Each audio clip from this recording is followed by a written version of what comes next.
Hey guys, so in this video we are going to discuss the question count binary strings. Okay, so this question is a bit different from the previous questions. For example, the knapsack problems, the 0, 1, the fractional, and so on. So how is it different? That we are going to discuss a bit later. But just this question and few questions after this question are a bit similar. So if you completely understand this question, it would be easier for you to understand the further questions. Okay, so let us discuss this question first. Understand what the question wants to do. So we have been given a number n, okay, and we have been given a task to form binary strings of length n. Okay, so before discussing further, what I want to do, I want to ask you a question.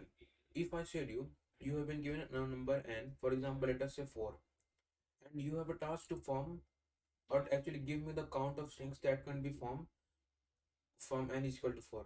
So you have to give me the total number of binary strings that can be formed for length 4. Okay, so what would be the answer?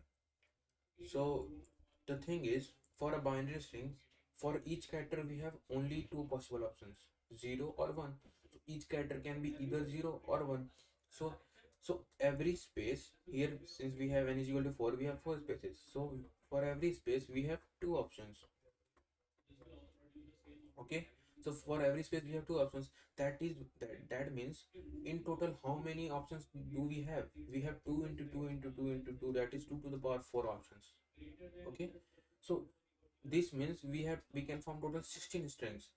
But the thing is, we don't have to give this count. We actually have to give the count while following certain constant. That is, we can only form those strings.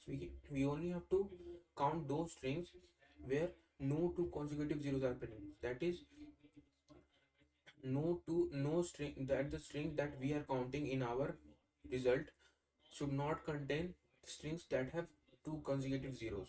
That, for example, strings like these are not valid because it has two consecutive zeros.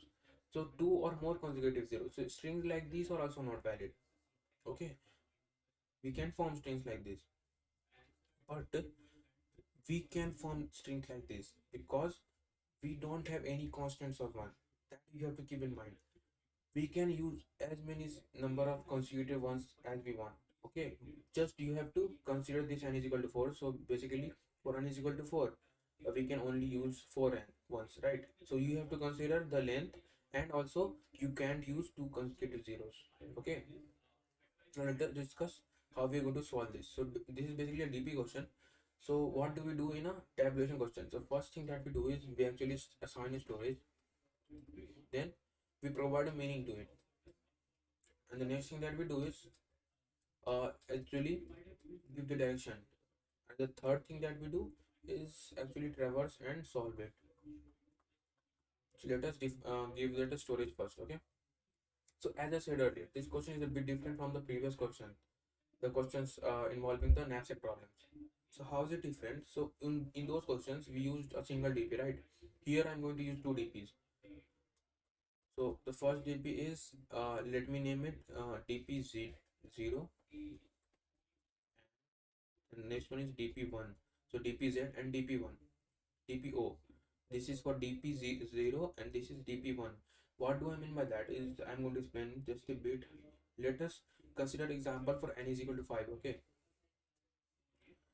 I'm going to make a rough storage like this. I'm going to make 5 spaces right here. Okay, like this. So let us say for index 0, 1, 2, 3, 4, and 5.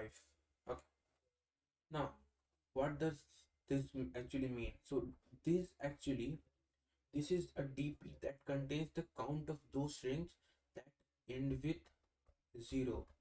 Okay, so obviously we can only count those strings that don't have consecutive zeros. So this is a given, right? I won't say it again and again. You just have to keep it in mind. We are only counting those strings that don't have consecutive zeros. Okay, so this would contain all the valid strings that end with 0, Similarly, this would contain all the valid strings that end with 1. Okay, now I've assigned a meaning to that. So let us say for this position, what would this position actually mean? So this would mean that how many valid strings I could form of length 3. So here it is for 3. How many valid strings of length 3 that I can form that end with 0? And this would show me how many valid strings that I can form of length 3 that end with 1. Okay, so for example, this would be for 3. We can have strings ending with 1 for like this. Okay, this is a valid string ending with 1. This is also a valid string ending with 1, and so on. For this one, for ending with 0, I can write something like this, or basically something like this. Okay, so you get the point, right? Let us move on. And so we have done these two things. We have assigned storage and meaning. Now it is obvious, right, for string of length 0.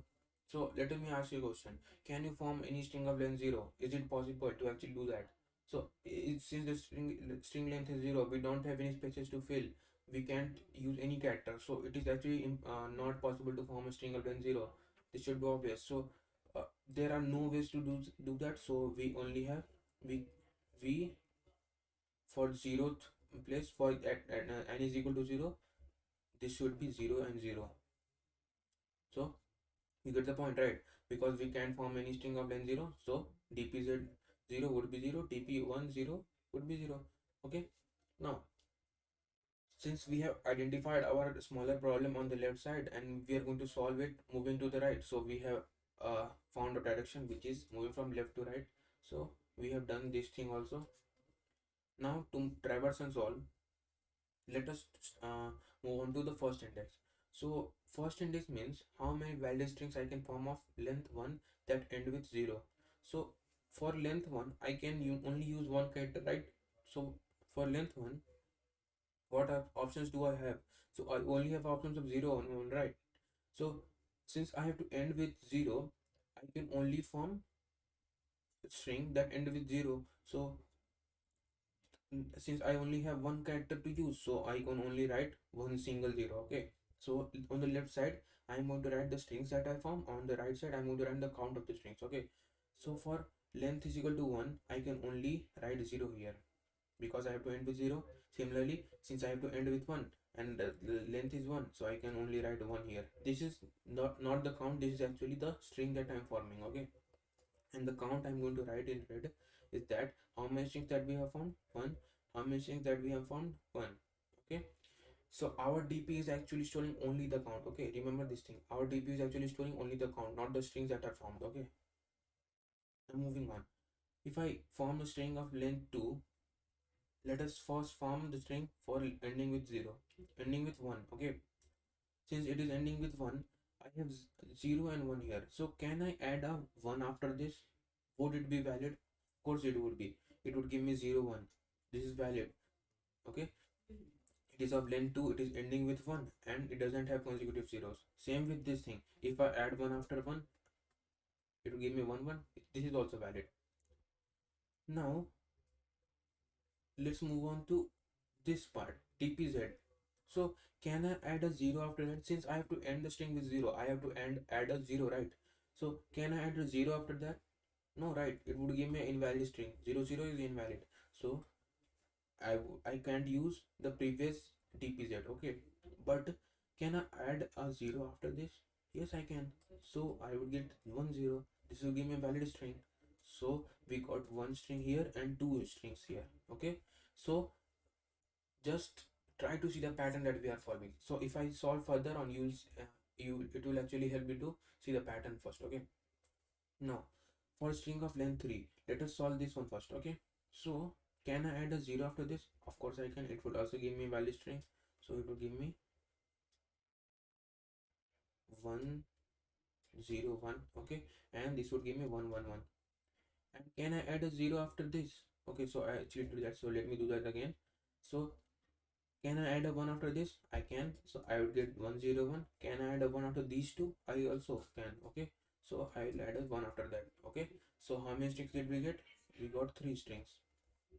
Now for this one, as I did earlier, I cannot consider those strings that ended with 0. Okay, so if I try to add 0 after here, it would give me a invalid string. Okay, but I can add 0 after these two, so I can consider the strings ended with 1. Okay, so I will write 0 1 0 here, 1 1 0 here, so I got two strings here. Now you can see the pattern, right? For strings, for if we want to form strings that end with 0, I can only consider the previous strings that ended with 1. But for strings to but if we have to form strings that end with 1, I can consider both the strings that ended with 0 or ended with 1. Okay, so basically now for 4, what I can do is for strings ending with 0, I can only use the previous strings ending with 1, so I can add 0 after that, and obviously I will get the same count as 3. And if I to form strings ending with 1, I can use both of them, right? So I will add a 1 after both of them. So you get the point, right? If I have to form strings that ending with 0, I can only use the strings which ended with 1 previously. And to form strings that end with 1, I can use both of the strings that ended with 0 or ended with 1. Okay, so here I will get 3 plus 2, that is 5. So if I told you, give me the count of strings that ended with 5, of length 5, that ended with 0. So what would be the answer? It would be nothing but 5 only, because we can only use strings that ended with 1. Now for this one, I can use both of them. So 5 plus 3, this would give me 8. So I hope you see the pattern that we are following here. So in the final stage, if we are asked to what is the final count of the string that final count of the valid strings that you have found, what would be the final count? So this actually gave me valid strings that ended with 0. This would give me valid strings that end with 1. So total would be the sum of these two. So 8 plus 5, this would give me 13. So this is my answer. Okay, so at final stage I would just add these two and print. Okay, so we have actually formed the formula is that if we want to store in dpz, we can use dpo of I minus 1 for ith iteration obviously, and for dp1 we have to use both dpo of I minus 1 and dpz of I minus 1. Okay, this is for ith iteration. So I hope you got the point. Now let us just write the code here. So I'm going to take the input. I'm going to make a list here. I'm going to make a list of n plus 1 lengths because we want the character at nth position, right? So I have to make a list of n plus 1 length, and I'm going to initialize all of them with 0. Okay, so dpz, I have to initialize the whole length, whole string with 0. So I'm going to write something like this. This would give me a list filled with 0 of length n plus 1. Okay,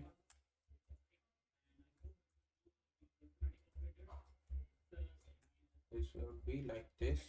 Now the first thing that I did was, since for the first index, since the zeroth position I have already filled 0, so I have to see for the first index. For the first index I can only use one character, right? And for that case I have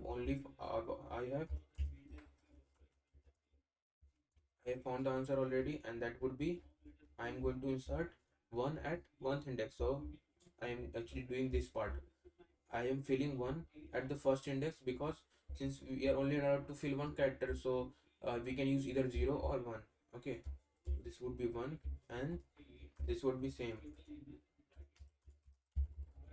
For first index I am going to fill 1. So this would give me dpz of 1 as 1. This would give me dp0 of 1 as dp1 of 1 as 1. Okay, so uh, what I'm going to do, since I have already filled at the 0th index and first index, I am going to start from the second index. Okay, so for I in range from 2 to n plus 1. Okay, here what I'm going to do is I'm going to store the store at ith index the previous value of dpo. Okay, so I am doing this part here. Okay, so I am storing the previous value of dpo in dpz, because we can only use the strings ending with 1 in this case, and for this one we can use both the strings ending with 1 and 0. So I'm going to add both of them. Okay, plus dpz of I minus 1, and the final thing that I have to do is print the sum. Okay, this would give me dpo of n plus dpz of n, and if I try to run this, we get the correct answer and let us submit it. Now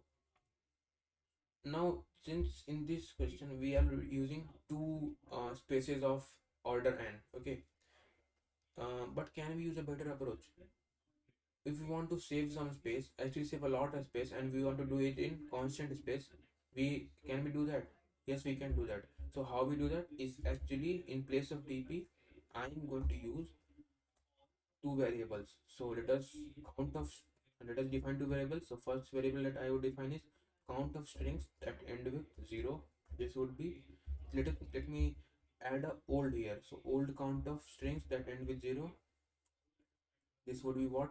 Initially I'm going to start from 1. We don't have to consider the case for 0 because that is not necessary. So this would be initial count of strings that end with 1. Okay, so this is old count of, like this, let me write old count of strings that end with 0. This is same but end with 1, end with 1. Okay, I hope you understand this part. Now what I'm going to do is, I don't need this part, and in here I want to define another variable because I want to use previous values. Okay, so I have to write a new value and I'll update the previous values later on. So first I'm going to do is new count of strings that end with 0 as old count of strings that ended with 1. Okay, so we can clearly see that since we were using the previous value of strings ending with 1 in the case for of 0, so to form strings that end with 0, I have to use the previous value strings that ended with 1. So that is what I have written here. Now the next thing I'm going to do is I'm to form new count of strings that end with 1. Okay, here what I will write is I'm going to sum the previous count of 0 and the previous count of 1. So previous count of 1 and previous count of 0. The final thing that we have to do, we have to do one more stress step, is that we have to update our previous variables. Okay, so I have to update my old count of zeros as what? I have to update it as new count of zeros, and I have to update my old count of ones as new count of ones. I hope this part is clear. And the final thing would be what? The sum of these two variables. So I know the variable name might be confusing. You can use a single term. I just wrote it because it will be easier to understand what the variable actually represents. Okay. So there is some error. Okay. I wrote the name wrong. This should be like this. Okay. So you can see we are getting the correct answer. So how is it actually working? Let me just quickly show that. So what is happening here is that, let me just make it full screen and show you.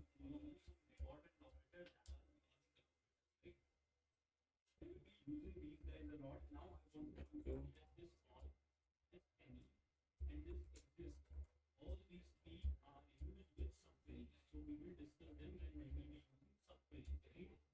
Okay, here we'll see what is actually happening. Okay,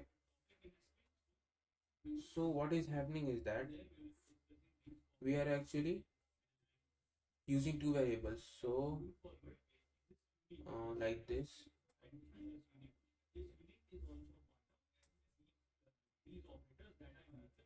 So initially what we can see that well, what are the old values? So old values were OCSZ at 1 and OC OSO at 1. So this is old count of 0 at 1 and this is old count of 1 at 1. Now we make two new variables. So then what is the new count of zeros? This is old count of zeros, that is 1. And what is the new count of 1? What is the new count of 1? This is actually the sum of these two, right? So this would be 1 plus 1, which would be 2. Now what I did after that is update the new variable. So old count of 0 is new count of 0. So this would become old count of 0, and this would become new count of old count of 1. And the new count of zeros would be formed here. What would be the new count of zeros now? New count of zeros will be old count of 1. So new count of zeros would be old count of 1, that is 2. And new count of 1 would be what? Old count of 0 plus old count of 1, that is 1 plus 2, that is 3. And now I update it again. So this would be old count of zeros, and this would be old count of ones. So I hope you get the point, right? We are defining new variables. We are actually calculating the values and updating our old variables. Okay, we are doing this again and again, and until I reach n. Okay, after that I add those two. This is very similar to the logic of the TP, just we are using constant space. Okay, so I hope you got the point. I hope you understand the problem. And if you enjoy the video, please don't forget to like and subscribe, and I'll see you guys in the next video. Thank you very much.